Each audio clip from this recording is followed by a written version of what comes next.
Hello everybody, Manithral here, and welcome to the deep dive into Fresh Start Worlds. Now, I know I did make one before. I've since then deleted that video because information I recently found out through the Jagex live stream, and that is the fact that the boosted XP is going to work a lot like it does for double XP live. So, apart from archaeology will be fully boosted XP, unlike double XP live where it's only partially. So let's get started. First up, when you first come into Berthorpe, there's a couple things you want to do. Number one, you want to get the pet that's right there because the Fresh Start World dude, the shop dude, is in Berthorpe right near the lodestone. Get the pet right away, get the pet out, let it grow up. And I'll show you a reason why. I know a lot of people aren't too thrilled about things like this, but there is the legendary pets. And when you get into abilities, now there's certain things here that he can't do, but one of the big things is they can do high alchemy. There is a cooldown period on it, but they can do high alchemy.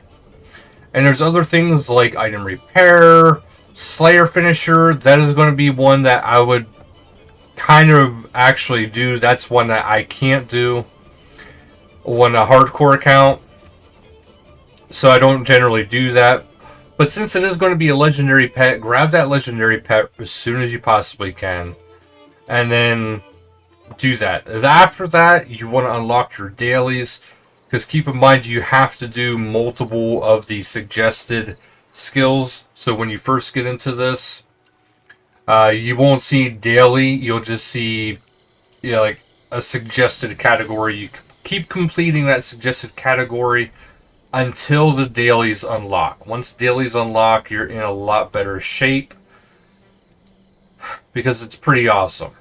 Now, one thing I want to show, this is kind of off bar of what I was just talking about, is when you go to Al-Kharid, come up to Het's Oasis and get this fixed as soon as you can. It's the water filtration system. And here's why. So I have this done, right?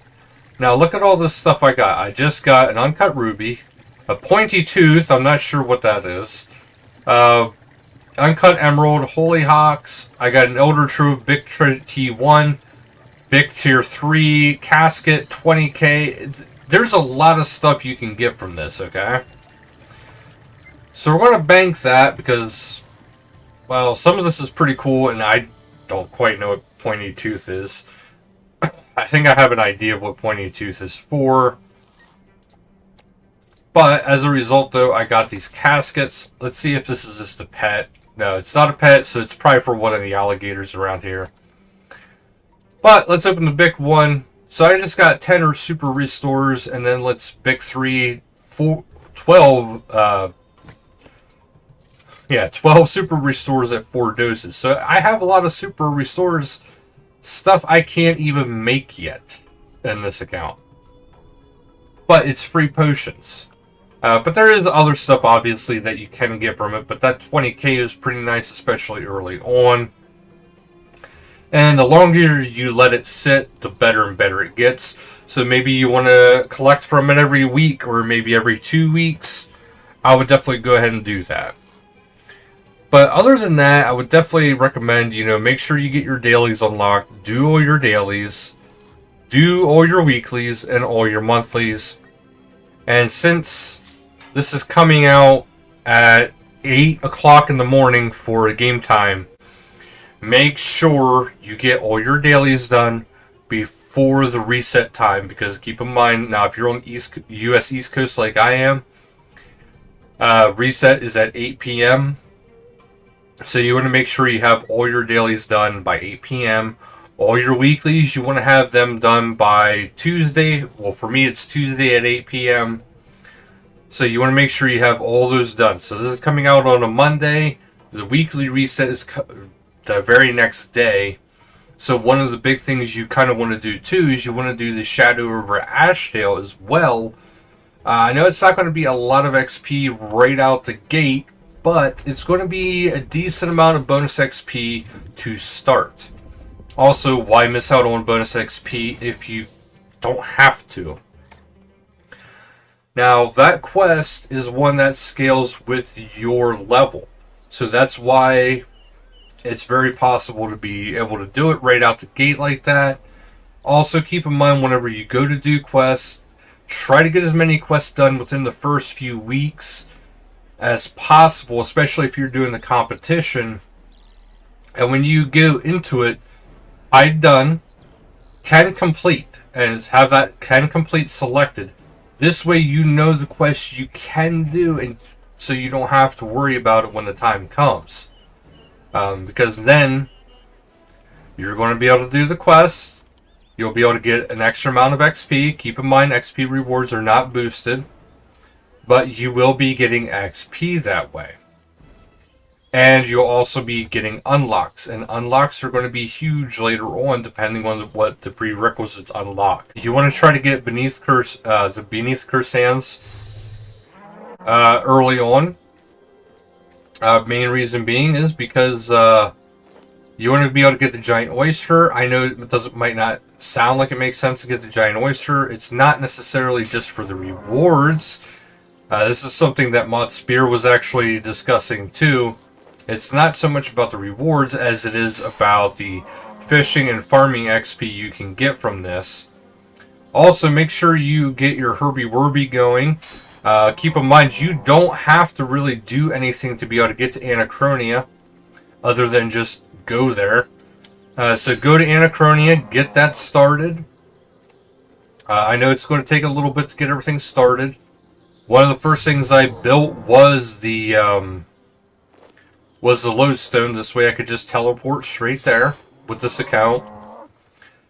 Now, one thing I do have to change for this account versus my main accounts is I am going to have to actually trade a little bit, because there are going to be skills that are going to make it a little bit harder to get raised up, especially early on.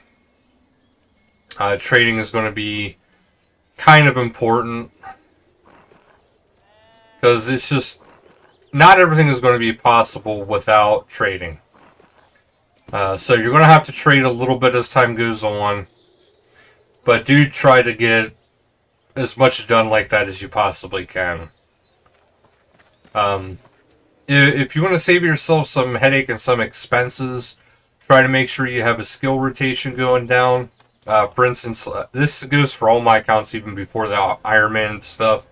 It was always mining, smithing, fishing and cooking, wood cutting, fire making, farming, summoning, and then I'd go back to the other side, rune crafting, and then construction, dungeoneering, archaeology, agility, herb lore, thieving, crafting, fletching, slayer, hunting, divination, and then just rinse and repeat. One thing I would say too, since invention is a skill, obviously, whenever you do get that unlocked, I usually add that into the rotation, and it comes right after summoning, so right in line with the list. The reason why I do it that way is because then everything feeds into each other, and whenever you're doing Slayer, ideally you're going to be hitting all forms of combat. Now, when it comes to dungeoneering, I generally stick to magic within it, because number one, magic is the easiest to stick to, but number two, this way you can have the boosted benefit of, you know, being able to get up there to be able to do high alch yourself. This way you can do high alchemy without worrying about your pet so much. But the pet is also nice for combat too, because then he can pick up some of your most expensive drops. This way you don't have to worry about focusing on drops as much. And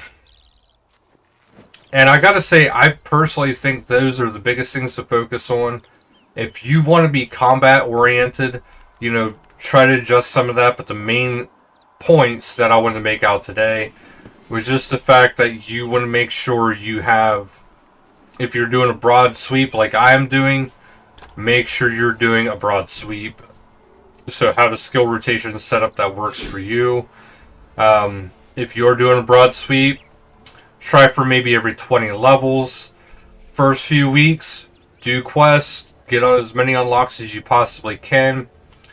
Odds are there's going to be a lot of unlocks you get from quests that'll help you keep doing quests, because you do get actually a lot of XP from doing quests in general.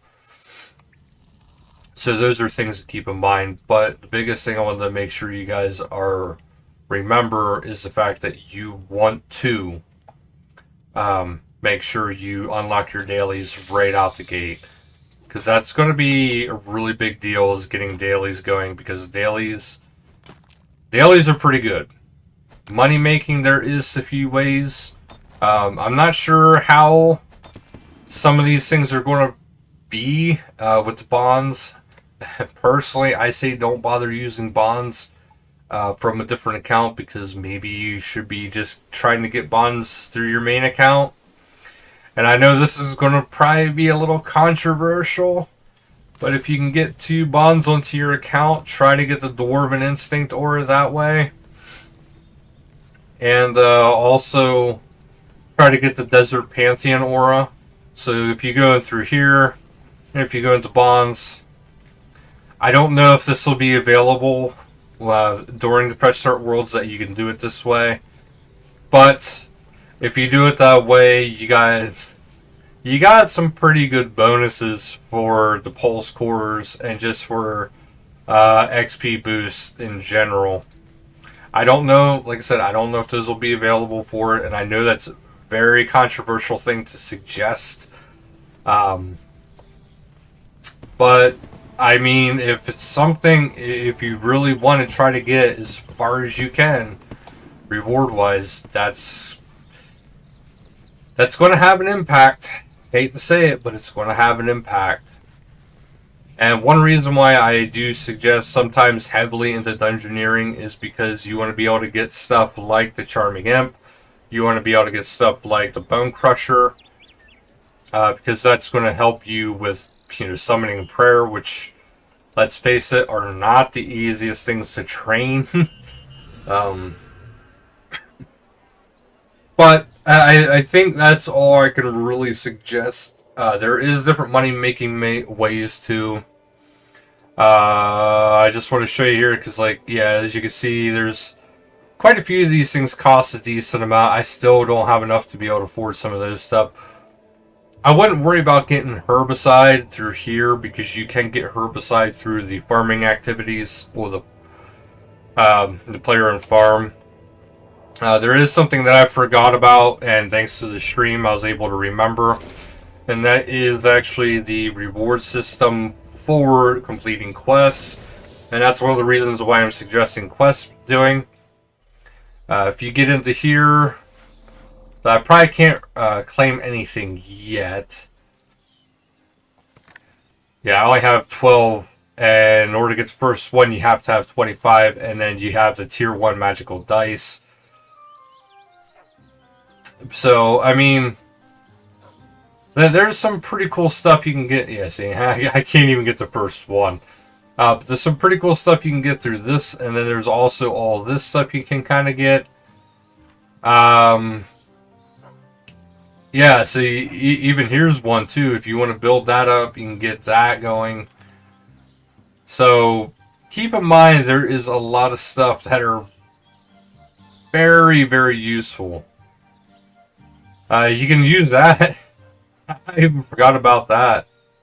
I have yet to unlock it, so obviously I can't use it.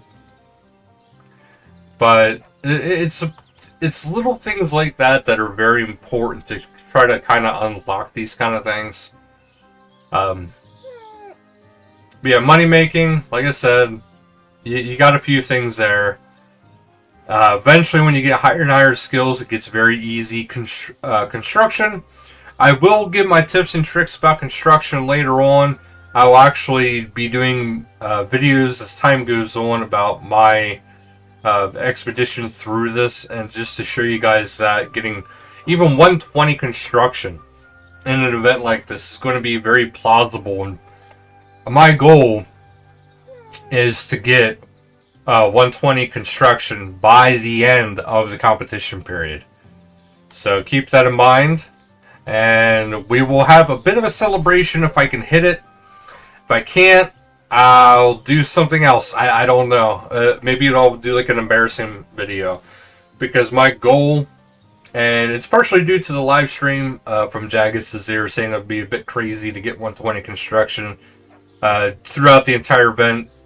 So they're talking even the 16-week period. I'm trying to get it in 8 weeks. So I'm going to try for it. I'm going to see if I can do it. If I make it, we'll have a big celebration. If I don't make it, I'll do some sort of embarrassing video. But either way, I do have my goals. If you guys have any suggestions on how people can do even better, please post it down below. Help each other out. I know that's one thing I'm going to be trying to do, as well as, trying to get as far as I can to see how my training methods really work. And then I'll talk about my training methods as afterwards too, because this way we can see, where I end up versus where you guys end up. And see how it stacks up to other people's training methods. That's not what I meant to do. I clicked on something. But that'll do it for this video. So thank you guys so much for watching. And until next time, later guys.